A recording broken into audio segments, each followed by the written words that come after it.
you know, any other front in the region can, at any moment, can explode if we don't address it and, you know, think carefully about how can we look at our regional security architecture and come as a region together and, you know, start rebuilding the confidence among each other. Look, every country in our region needs to protect itself. I mean, and they have the right to protect itself because, you know, they don't reach to that conclusion unless they feel threatened. And there is something that triggers, you know, this sense of insecurity. I think we need to address those root causes, and the moment has come for the region to come together and to think about how can we reshape our security architecture. At least we ensure that we are not representing a threat for each other. So we know that President Trump will, on Thursday, launch the Board of Peace, the second phase of the Gaza stabilization. What are your thoughts on this? Well, look, you know, reaching the ceasefire deal itself was a great breakthrough that we had, of course. You know, and congratulations to Qatar under your leadership, Egypt, and the U.S. Oh, thank you very much. Regarding that, I believe that what we have been through has taught us a lot of lessons, and I believe that the Board of Peace is presenting a path, and President Trump has proposed this path to move forward. Now, you know, the first stage of the deal being implemented doesn't mean that the deal is done. We have a lot of work to be done right now, and I think that all the countries who are joining this Board of Peace needs you know, to work hard and to make sure that this Board of Peace is functioning in a way that serves the purpose and become a stabilizing factor. And Qatar is on the board? Yes, we were invited to that board, of course. We are happy to be a contributor to peace and stability in our region. Now, there are a lot of challenges in the implementation, but we have no alternative paths to seek right now. I think that the most important thing right now is to ensure that Gaza is stabilized. We ensure that the withdrawal of the Israeli forces happening as soon as possible, and ensure that the people can get their life back as soon as possible. That should be the key focus for the Board of Peace. Well, I just read that half of Gaza is still controlled by the Israelis and half of Hamas. Is that an accurate assessment or wrong? It is actually. I think it's even more than half still under the control of the Israeli forces. There was an agreement, you know, which defined a yellow line at that time for the first stage of the withdrawal. Unfortunately, this yellow line wasn't respected as it used to be in the map. More than 50% is already set as a parameters for the Israeli forces, and unfortunately beyond this parameter is creating a lot of tension points where it triggers from time to time live fire, killing of the people, and basically these events that's happening every day, the killing is just continuing. We have a ceasefire, yes, but it's not really like a complete ceasefire where everything is peaceful. We are still facing those challenges, and we need to make sure that the Israeli forces go back and commit to the withdrawal in order to diffuse those tension points.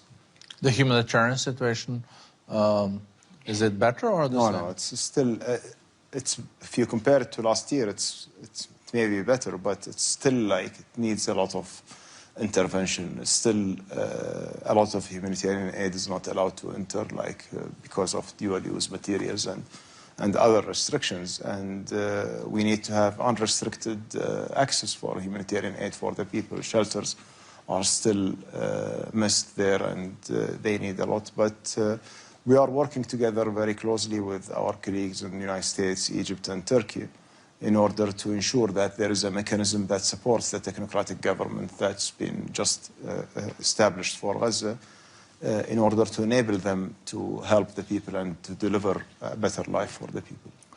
So maybe then go a little bit east. What do you think is the most likely scenario for Iran in a year's time? Well, I cannot predict scenarios about countries. I think that, what I just mentioned to you is very important. The region is going through a lot of tensions. And, of course, we cannot exclude what's happening in Iran and with Iran and from these tensions in the region. And I believe that,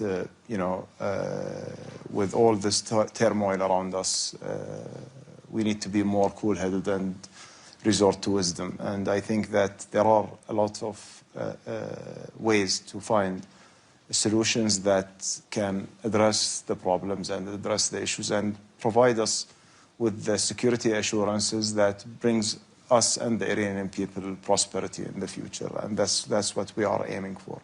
We always believe that there is a room for diplomacy, and that's been our approach in the state of Qatar, and we will always keep advocating for peaceful resolution. We need to understand that any escalation will have a consequences.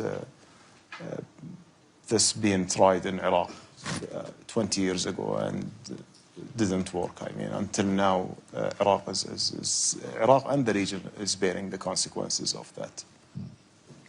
And the Americans would probably argue that that's what they have learned from Iraq and Venezuela.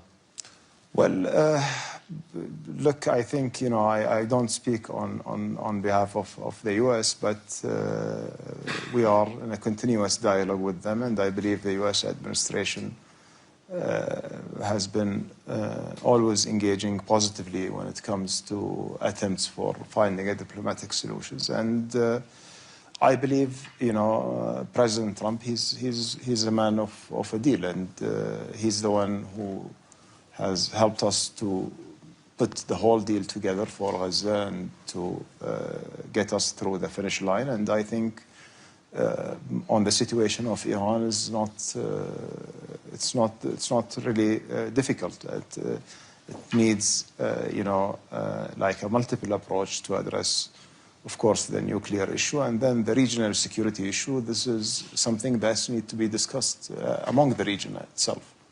But, Iran is also more vulnerable than it used to be, in the sense that when Hezbollah was stronger in Lebanon, Hamas also in Gaza, and Assad was in charge in Damascus, they had also more leverage. But they still do have leverage in the sense that they do have hundreds of thousands of ballistic missiles. So what I read in the newspapers, at least, was that, the whole Gulf, Saudi, UAE, and Qatar was arguing with Americans not to attack Iran due to the uprisings and also the killings that happened in the streets. Is that correct? No, we didn't, actually.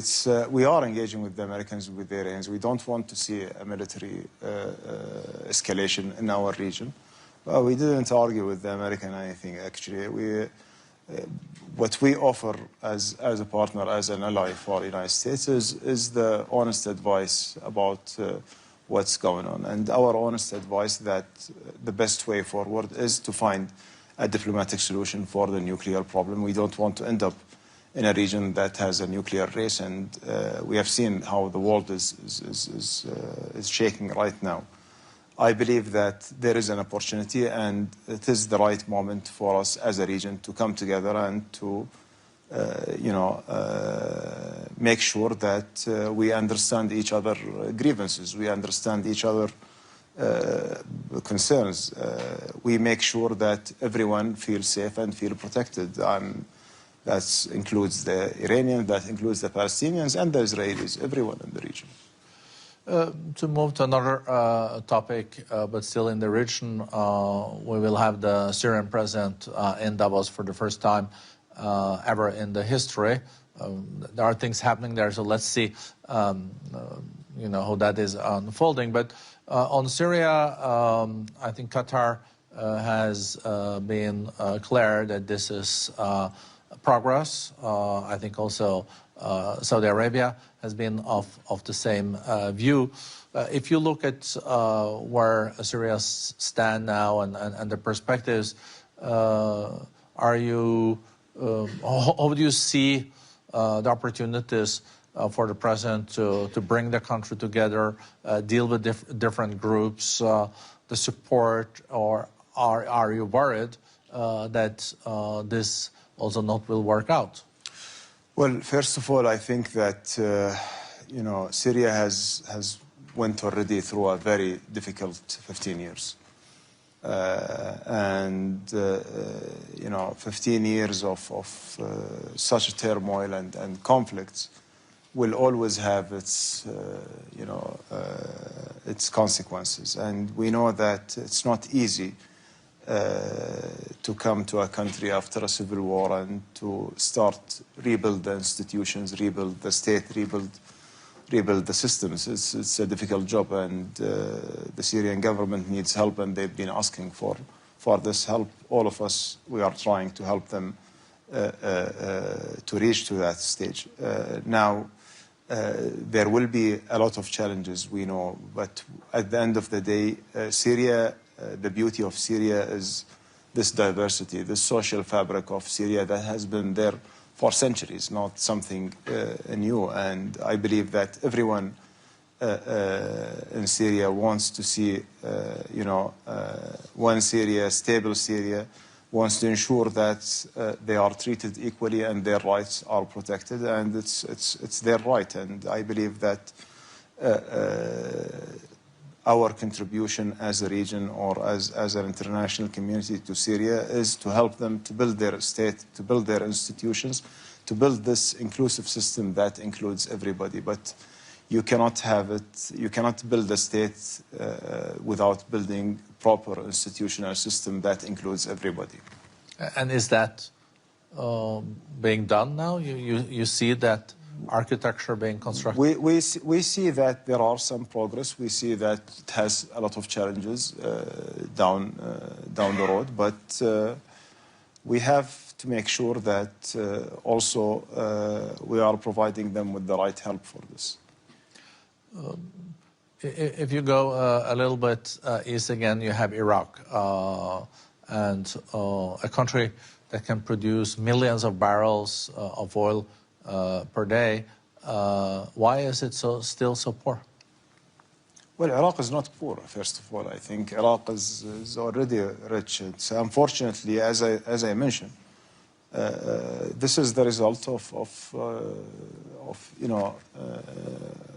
a military action, and that's the consequences that the region has paid. And basically, if we look back in the history, like there are turning points for our region that happened to us. That my generation, when we grew up,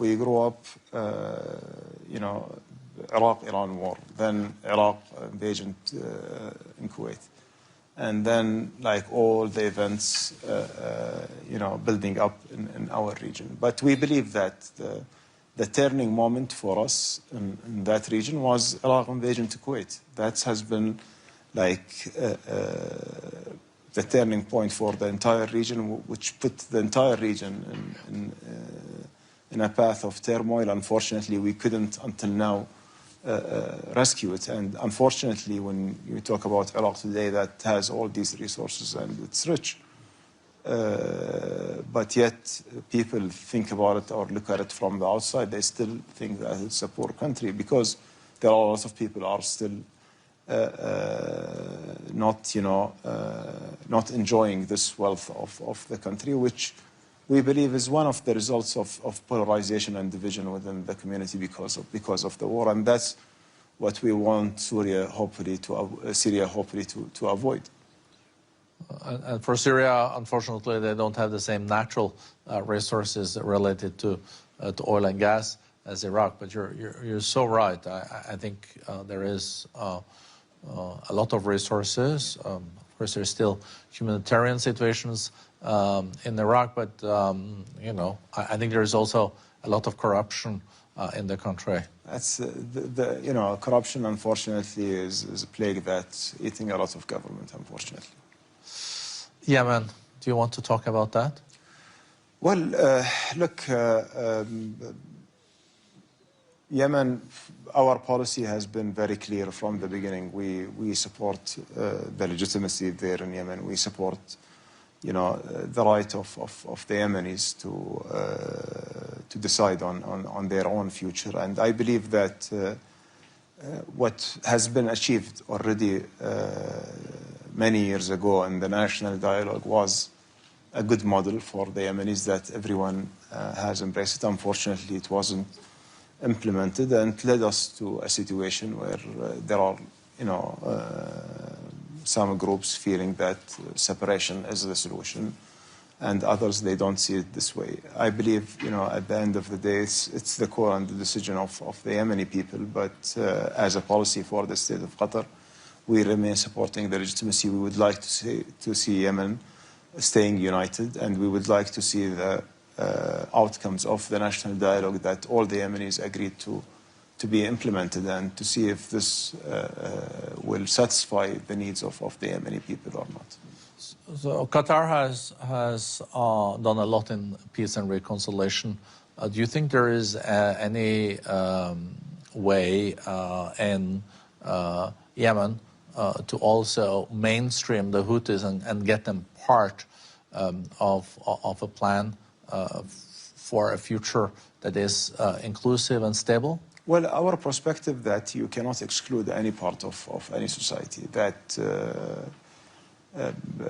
Houthis or others, they are all part of this Yemeni social fabric, and they need to find a solution how they can coexist together. That's why I go back to the outcome of the national dialogue, which actually addressed most of the concerns of each and every group in Yemen. I think that is key for the stability of Yemen and for the future.